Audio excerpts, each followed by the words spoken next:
I don't remember doing this. That's the first thing you need to understand. Last night, I was reviewing my home security footage. Just routine, just habit. I've always been the cautious type. Doors locked, windows checked twice, cameras in the living room, the hallway, pointed at the front entrance. Normal precautions, ordinary paranoia.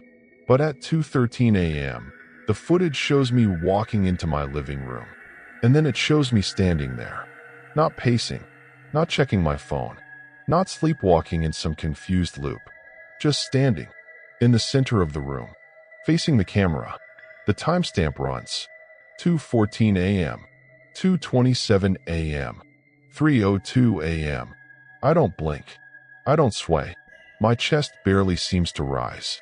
If it weren't for the clock in the corner of the screen, I would have thought the video had frozen. It didn't freeze. At 4:46 a.m., I'm still there. Same position, same angle, eyes open, staring directly into the lens. At 5:01 a.m., I turn and walk out of frame. That's it. 5 hours. I have no memory of leaving my bed. No memory of standing in the dark. No memory of looking straight into a camera like I knew it was watching. Before you tell yourself this is just sleepwalking, don't. I've checked the bedroom footage. At 2:12 a.m., I'm in bed.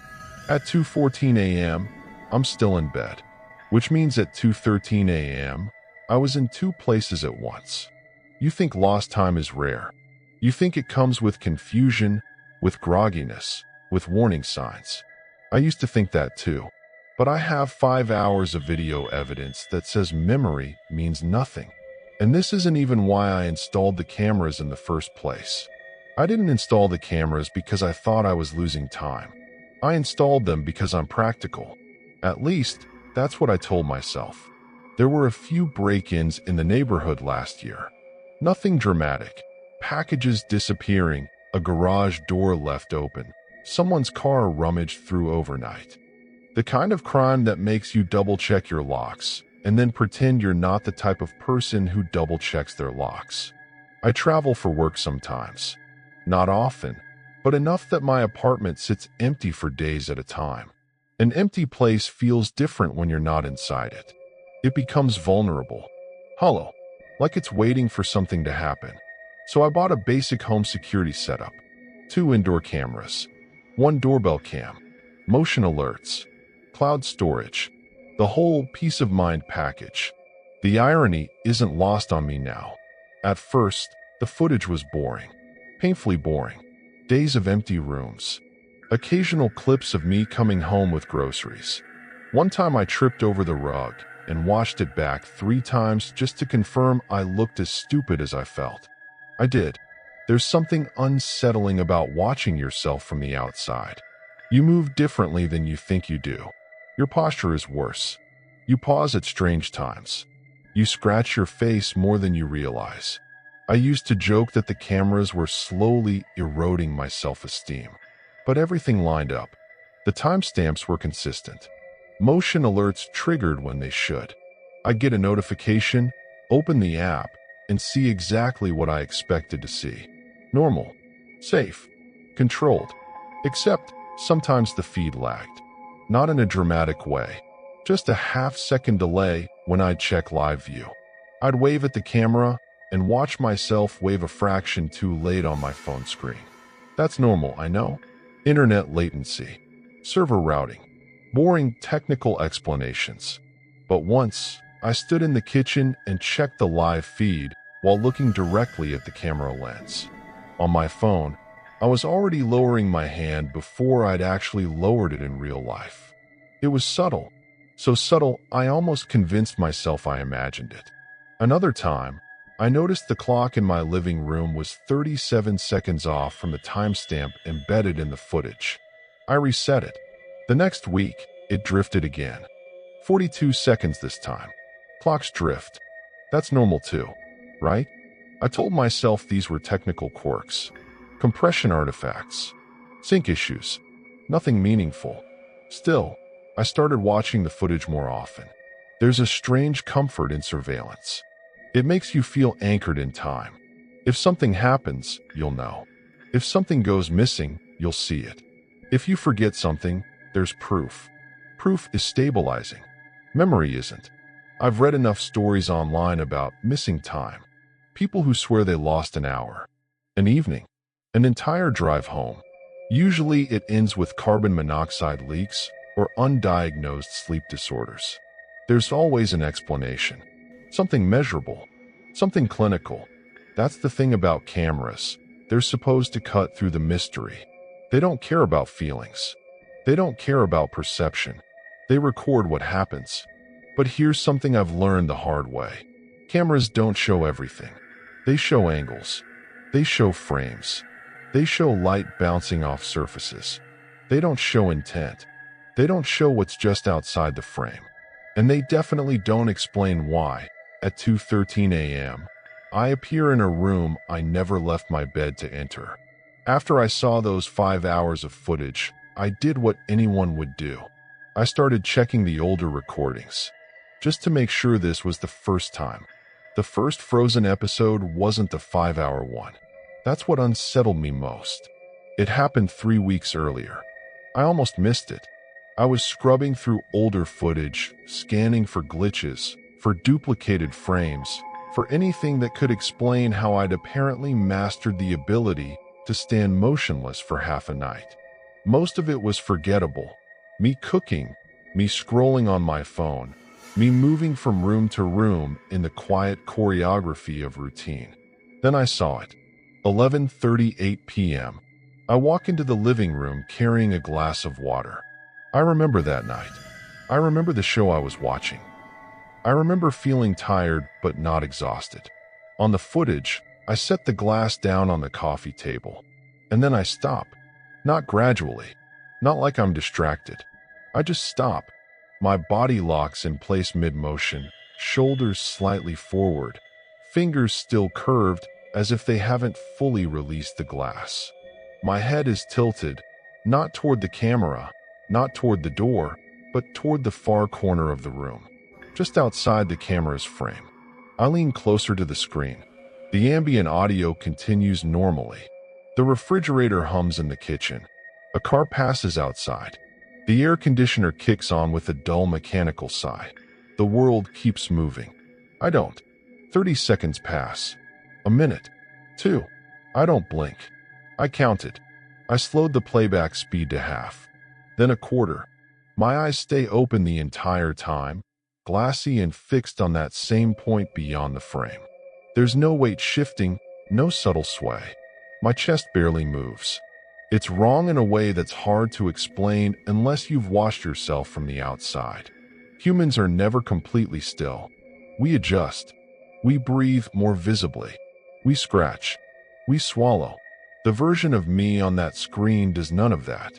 At 11:42 p.m., for minutes after I stopped, something changes.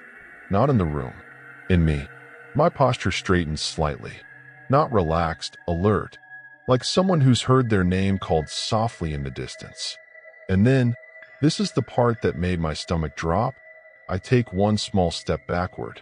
Slow. Deliberate. Like I'm making space. For something. But nothing enters the frame. There's no shadow. No movement in the visible corners. The lighting doesn't shift. Whatever I'm looking at, whatever I'm reacting to, is positioned just beyond what the camera can see. At 11:44 p.m., I blink. Once. And it looks forced. Mechanical. Like I'm remembering how. Then I pick up the glass of water and walk out of frame as if nothing happened. The total duration, 6 minutes. I have no memory of those 6 minutes. None. I don't remember standing there. I don't remember focusing on the corner. I don't remember stepping back. But the most disturbing realization wasn't the stillness. It was the expression. I zoomed in on my face as much as the resolution would allow. I wasn't blank. I wasn't confused. I wasn't asleep. I was waiting. There's a difference between zoning out and anticipating something. Anticipation tightens the jaw. It sharpens the eyes. It creates a kind of internal brace, like your body is preparing for movement.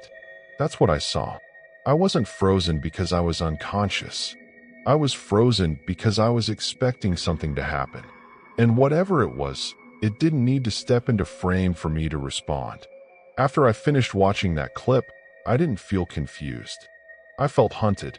Because if this had happened once before, quietly, briefly, without me noticing, how many other times had I stood in that room, perfectly still, staring at something the camera couldn't see? I kept scrolling backward through the footage, looking for more moments where I stopped moving. Once you find one fracture, you start looking for fault lines. I didn't sleep that night. I sat on the couch with my laptop balanced on my knees, scrubbing through weeks of archived footage, dragging the timeline back day by day. At first, I was looking for anything unusual. A twitch, a pause, a dropped frame. What I found was worse. It always happens the same way. The second incident was 12 days before the 6-minute freeze. 1:07 a.m. I walk into the living room from the hallway. No glass this time. No phone in my hand. I stop in almost the exact same position, 3 feet from the coffee table, angled slightly toward the far right corner. The same corner. The camera can't see that space fully. It catches part of the wall, the edge of a bookshelf, a slice of shadow. I stand there for 9 minutes. Unblinking. Rigid. Head tilted at that precise, unnatural angle. At 1:16 a.m., I take a single step backward. Slow. Measured. Making room. Then I blink once, like I'm rebooting, and walk away. Different night. Same choreography. I checked another week. There it was again. 2:43 a.m. This time, I enter from the kitchen. I'm mid-yawn when I stop. My mouth closes. My shoulders lock.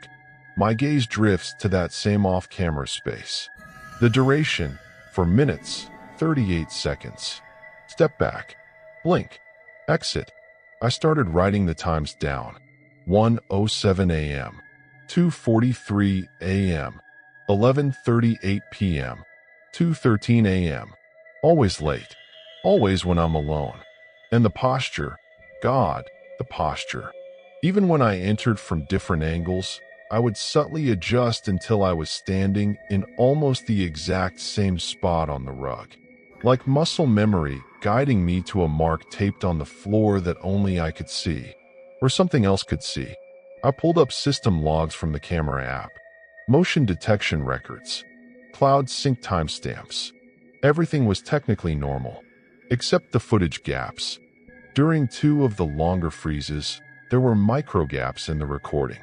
Not enough to trigger a system error. Just a few missing seconds here and there. For seconds unaccounted for in the middle of a 7-minute stillness. 3 seconds gone in another. The logs didn't show interruption. The file sizes didn't reflect corruption. It was as if the footage had been neatly trimmed, surgically precise, and the system had politely decided not to mention it. I switched angles. The hallway camera catches part of the living room from a different perspective. Not enough to see the corner directly, but enough to see the light. That's when I noticed the shadows. In one clip, 1:07 a.m., the 9-minute freeze, the overhead light is steady. No flicker, no dimming. But along the far wall, just at the edge of visibility, a shadow shifts. Not dramatically, not in a way that screams, figure. It just slides, independent of the lamp, independent of the passing headlights outside. It moves once, left to right, then settles. I don't. I remain locked in place, staring directly toward where that movement occurred. In another recording, the shadow seems to stretch upward, thin and vertical, as if something is rising just out of view. The light source doesn't change. The bulb brightness remains constant. Only the shadow behaves like it has intent. I watched those few seconds at least 20 times. Every time, my on-screen body is motionless. Every time, the environment is alive. The refrigerator hum fluctuates. Pipes knock faintly in the walls. A car alarm blips somewhere in the distance. Life continues. I am the only thing that doesn't. Active environment. Static body. Like I've been paused while the rest of the world keeps running. That's when the rule became obvious. It only happens when I'm alone. I cross-checked dates. The nights my friend came over to watch a movie? Nothing. The weekend my sister stayed in the guest room? No freezes. Even the one evening I had a coworker drop by briefly, clean footage. No pauses. No staring. No step back. It requires solitude. Or maybe privacy. Or maybe whatever I'm responding to doesn't perform when there are witnesses. That thought lodged itself in my chest and refused to move. Because if this thing, whatever it is, only engages when I'm alone, then it understands context. It understands exposure. It understands risk. And it understands that I am easier to manipulate when there's no one else around to contradict what I might or might not remember. The pattern was too precise to be random. Same corner. Same subtle adjustment into position. Same rigid posture. Same backward step. Same forced blink. I wasn't glitching. I was participating. The worst part? In one clip, at 2:43 a.m., as I stand frozen and the shadow shifts along the wall, my lips move. Just slightly. Not enough for audio to catch anything distinct, but enough to know I'm whispering something. Responding. I muted the sound and leaned closer to the screen, trying to read my own mouth. It looks like one word. Okay. Not fear. Not confusion. Agreement. After 3 hours of reviewing footage, my living room no longer felt like a room. It felt like a stage. A place where something occurred repeatedly, precisely, following rules I was only beginning to understand. And if this had been happening for weeks without me noticing, who else might have seen something off about me? The next morning, I started asking subtle questions. About whether anyone had noticed me zoning out. About whether I'd ever seemed different. I needed to know if this was visible beyond the cameras. I expected everyone to say no. That was the safest answer. Instead, they hesitated. I started casually. Coffee with Daniel. Mid-conversation, I said, "Hey, have you ever noticed me zoning out? Like, more than usual?" He laughed. "You? You live in your own head." "Not like that," I said. "Like, completely gone." He stirred his coffee longer than necessary. "There was that dinner thing." "What dinner thing?" "At my place. A few weeks ago. You were standing in the kitchen while we were talking, and you just stopped." My stomach tightened. "Stopped how?" "You were holding a plate. Just froze. I thought you were messing with me." "How long?" "I don't know. Maybe 30 seconds? A minute." He shrugged. "Then you blinked and said, 'Sorry,' like nothing happened." "Sorry." The same reset. The same blink. I forced a laugh. "Guess I've mastered sleepwalking while standing up." He didn't laugh back immediately. "It was weird, man. Your eyes were open. You weren't looking at anyone. You were looking past us." "Past." The word echoed. I didn't tell him about the cameras. I didn't tell him about the corner in my living room or the shadows that moved independently of light. Instead, I asked, "Did I say anything?" "Not really. I think you whispered something." "What?" He frowned, trying to remember. Sounded like "okay." The same word. Later that week, my sister texted me. "You good?" I stared at the message longer than I should have. "Yeah." "Why?" "Called you last night." Rang for like 5 minutes. Then went to voicemail. I checked my call log. 2:41 a.m. missed call. 2:43 a.m. missed call. 2:44 a.m. missed call. I already knew what the camera would show at 2:43 a.m. Phone was on silent. I typed back. 3 dots appeared. Disappeared. Reappeared. "You sounded weird earlier too. On FaceTime. Like you were distracted." I tried to remember that call. I remember sitting on the couch. I remember holding the phone. I don't remember what we talked about. "You froze," she said later when I pushed for details. Mid-sentence. I thought the connection dropped. "But you were still there. Just staring." "Bad Wi-Fi," I said automatically. She didn't argue, but she didn't agree either. That's the thing about public normalcy. You can patch it with jokes. You can blame stress, lack of sleep, bad signal, distraction. Privately, though, the footage doesn't accept excuses. I started checking timestamps against my messages. There were gaps. Texts I don't remember receiving until hours later. Half-written replies saved in drafts. A voice memo from Daniel at 1:09 a.m. asking if I was coming back to the living room because I'd been in the bathroom a long time. I wasn't in the bathroom at 1:09 a.m. I was standing in my living room, staring at a corner that doesn't exist in the camera's field of view. The worst conversation happened in person. We were watching a movie at my place. Just background noise, something familiar. Halfway through, Daniel muted the TV. "You did it again," he said. My throat went dry. "Did what?" "That thing. You just..." He mimicked stiffening his posture. "You weren't moving." "How long?" "Maybe 20 seconds. I said your name twice." I checked the living room camera later. There was nothing. No freeze. No shadow movement. No backward step. Because I wasn't alone. It only happens when I'm alone.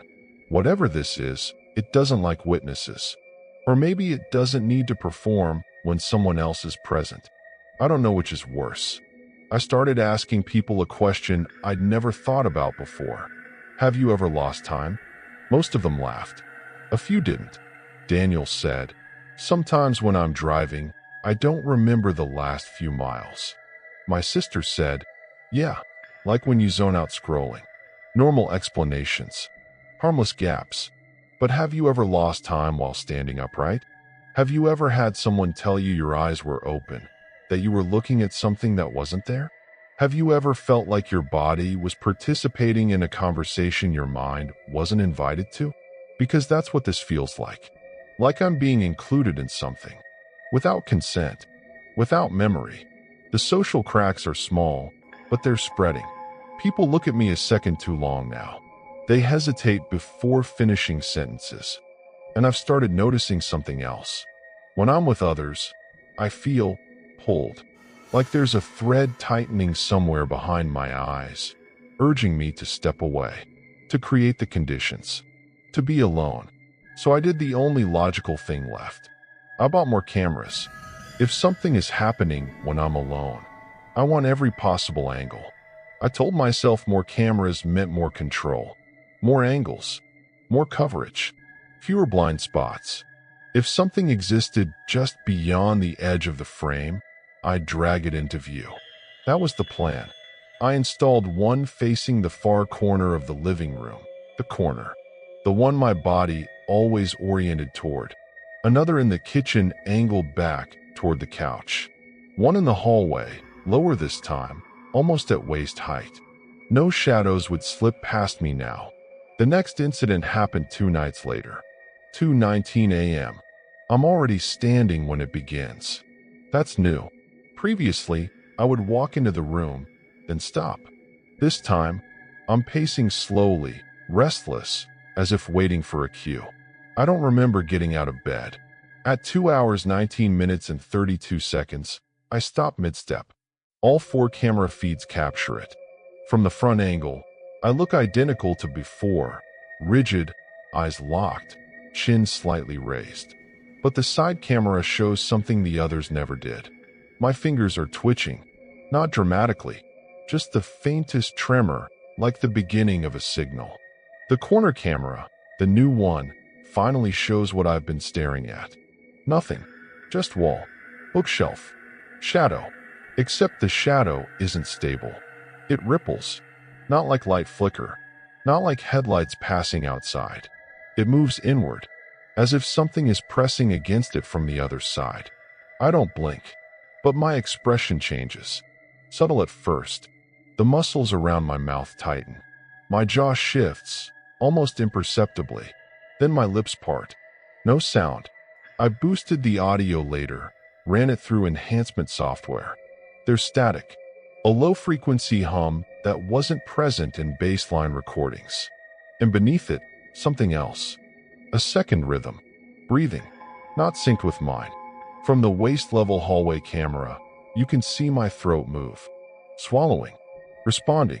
At 2:22 a.m., 3 minutes into the stillness, I smile. It's small, controlled, not wide enough to register unless you're looking for it. But it's there. That's new too. Previously, I looked alert, waiting. Now I look engaged, like I'm listening carefully. The shadow in the corner stretches higher along the wall. Thin, vertical.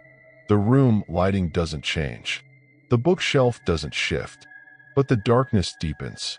And here's the part that broke whatever illusion of control I had left. At 2:23 a.m., all 4 cameras glitch simultaneously. Not cut out, not freeze.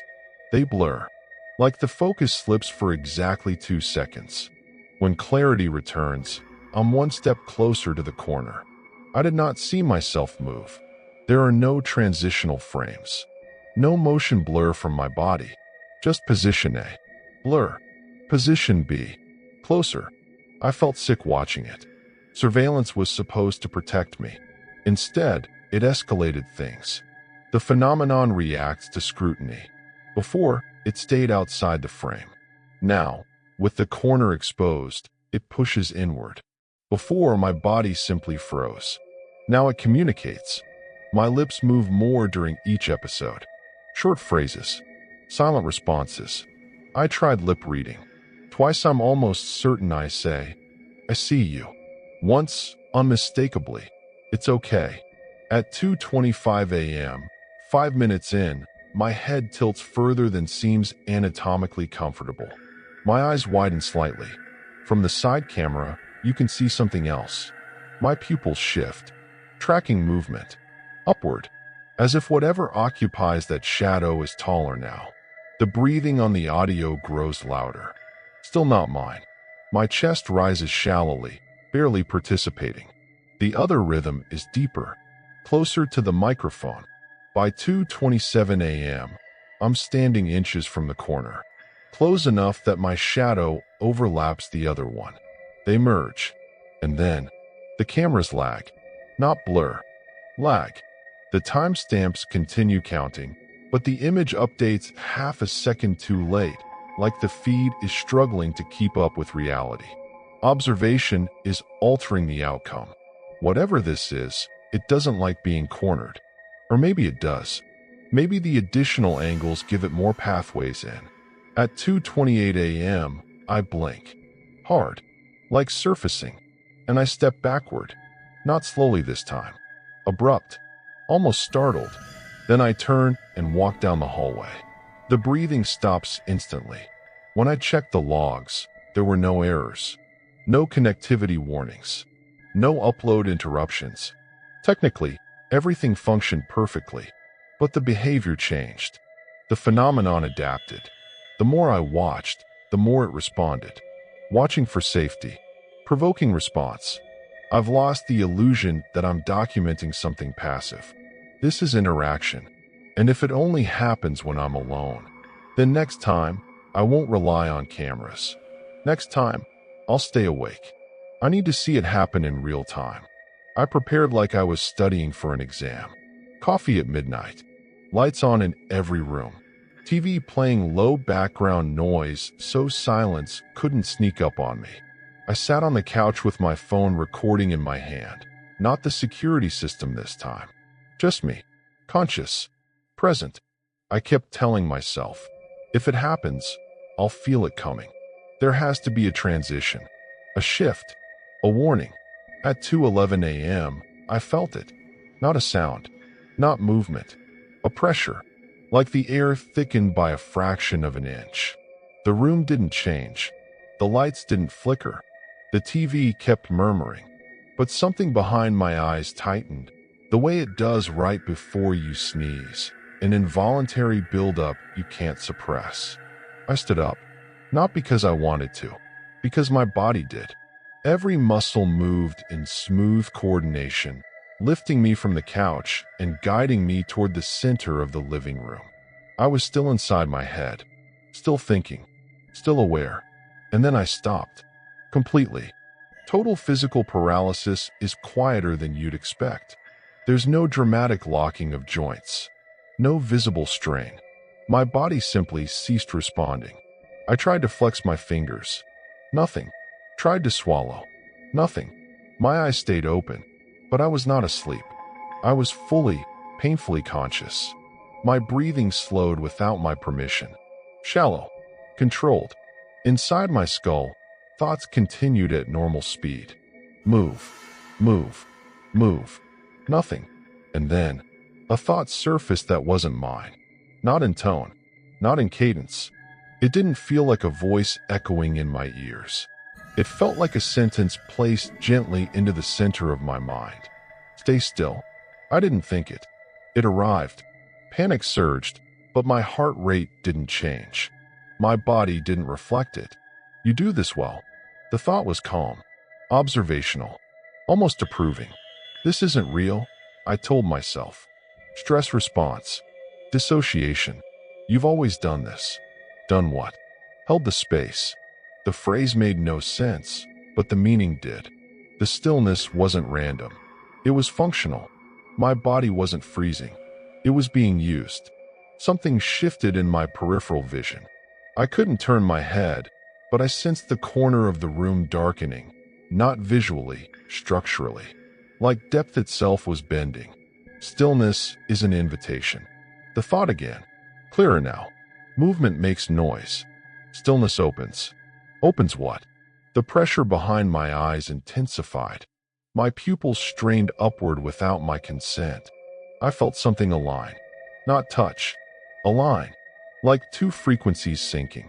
And then I understood, not because it told me, but because the knowledge unfolded in my head like a memory I'd forgotten. There are moments when humans go completely still. Not sleeping. Not blinking. Not shifting weight. Perfect biological pause. Those moments create gaps. Tiny pockets where consciousness loosens its grip on the body. Most of the time, they last milliseconds. Mine last minutes. You are receptive. The presence didn't sound malicious. It sounded clinical. Curious. Like a scientist studying an anomaly. You're using me, I thought. A pause. Not silence. Consideration. Borrowing. For what? The word hovered unanswered, but I felt something extend outward from my body. Not physically, but perceptually. As if my stillness created an opening in space itself. A doorway that required no hinges. You hold it open. The shadow in the corner stretched higher. I could see it now, not with my eyes, but with awareness. A vertical distortion, tall and narrow, pressing against the fabric of the room. And my unmoving body was the anchor. Stillness as invitation. Stillness as structure. Every freeze episode hadn't been a malfunction. It had been maintenance. I tried to scream internally. Stop. Please. My lips didn't move. But inside, the response came softer than before. It does not harm you. That's not comfort. That's justification. My thoughts felt slower now, like they were sharing space. You notice now. That changes things. The pressure intensified. For the first time, fear translated physically, a faint tremor in my calves. Awareness complicates alignment. The shadow flickered, not retreating, reassessing. If you need stillness, I thought, I'll never stop moving again. That idea, mine, fully mine, cut through the fog. The presence recoiled. Subtle, but definite. The pressure wavered. You cannot maintain motion indefinitely. Maybe not. But I don't need indefinitely. I just need to break the pattern. My heart pounded harder, and this time I felt it. My breathing tried to deepen. A crack in the paralysis. Stillness is required. The words carried urgency now. Not calm. Not observational. Necessary. For what? No answer. Because suddenly I understood the implication. If stillness opens something, then uninterrupted stillness sustains it.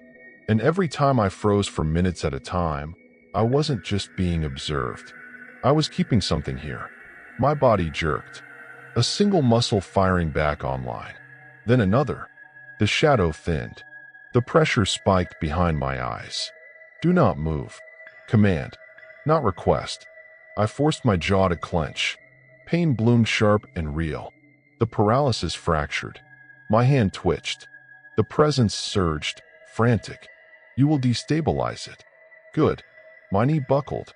I collapsed forward onto the rug. The moment my body broke full stillness, the air snapped back into place. The pressure vanished. The corner returned to normal depth. The extra rhythm, the second breathing gone. I lay there gasping, fully in control of my muscles again. Shaking. So that's the truth. It uses people during moments of complete stillness, borrowing our biological pause to anchor itself into physical space. And now that I know exactly what I have to do to stop it. The next night, I didn't wait for it to happen naturally. I forced it. No coffee, no lights blazing, no distractions. I stood in the center of the living room at 2:10 a.m. and stared directly at the corner. If you need stillness, I whispered, come get it. The pressure arrived almost instantly. Heavier this time. No subtle build. No gradual tightening. It recognized intent. My muscles locked, but not as smoothly as before. There was resistance now, friction between my will and whatever was trying to align me. The corner deepened. Not visually, not in a way a camera would capture, but dimensionally, like space folded inward along an invisible seam. You destabilized it, the thought pressed into my mind. Not calm anymore. Strained. Good. I stayed aware. Stayed angry. You said you weren't harming me. A pause. Harm is relative. That answer snapped something inside me. My body locked fully upright. Arms at my sides. Eyes wide. But this time, I didn't let the stillness settle. I forced my right hand to twitch. Pain shot up my arm like electricity. The pressure intensified behind my eyes, sharp and punishing. Do not. I moved again. A full step backward. The room distorted. Not dramatically. No swirling vortex, no tearing walls. Just a ripple, like heat rising from asphalt. The shadow in the corner surged upward, taller than before, thin and vertical, pressing against the ceiling. Surveillance weakened the boundary, it said. The thought carried frustration. You fractured the alignment. Observation creates interference. That's why it changed when I added cameras. Why it pushed further into frame. Why the glitches became aggressive. Watching it forced it to compensate. You need privacy, I whispered aloud, my voice shaking but functional. You need silence. No answer, but the pressure trembled. You use people when they go completely still. You anchor yourself through us. A long, vibrating pause. Then, you create the opening. We maintain it. We, not singular. Plural. My anger cooled into something heavier. Resignation, maybe. How many? I asked. No response in words. But I felt it.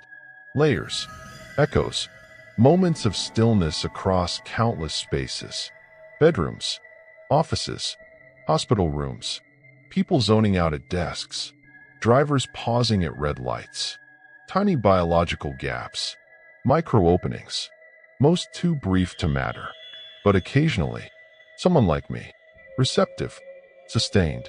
You don't need me, I said. The pressure sharpened. You are optimal. Optimal. Like a resource.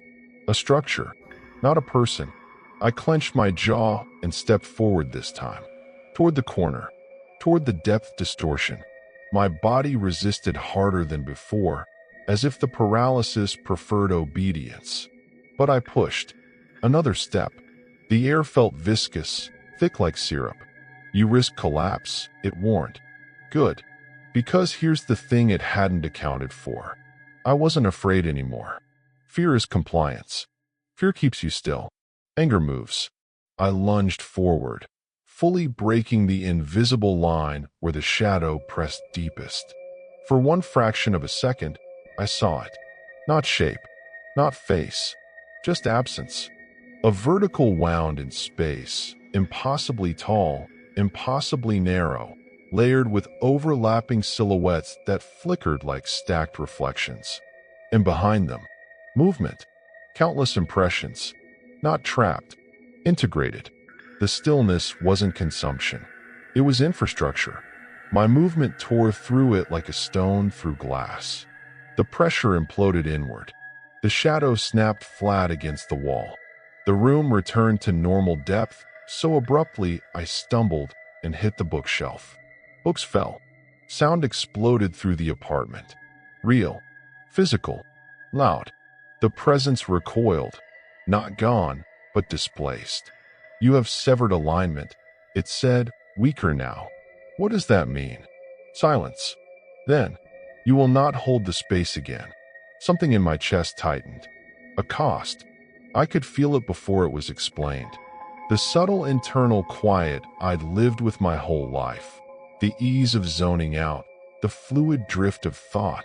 That was gone. My mind felt crowded now. No gaps. No stillness. No micro-pauses. Ever. You're saying I can't go still.